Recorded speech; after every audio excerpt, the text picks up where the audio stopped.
One thing that is somewhat common among children, older children, in fact, and most people don't know, is persistent bedwetting. So, like a child after age 4, you kind of expect them to be dry through the night consistently after age about 4. Oh, an occasional accident, no big deal. But those kids that after age 4, they continue to be wet 4, 5, 6 nights a week, they have to get bigger and bigger pull-ups. There just seems to be nothing you can do to get them to stop wetting the bed. The most common cause is food allergy.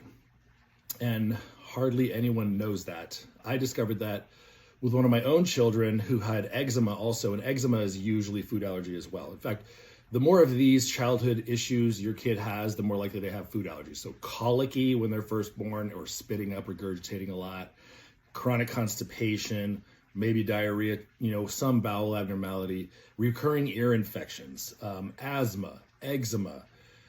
These are just usually food allergy related, and they're considered just common pediatric problems. Like the pediatrician will just be like, oh yeah, that just happens. Kids just do that. No, they don't just do that. That's abnormal. It's a problem.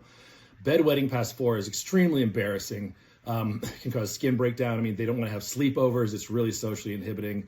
One of my children had pretty significant eczema and also was still wetting the bed 6 nights a week at age 9, and we started treating her with LDA. Her eczema went away using the food mixture, and her bedwetting also stopped.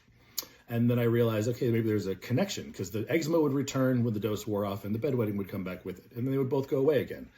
That was a long time ago.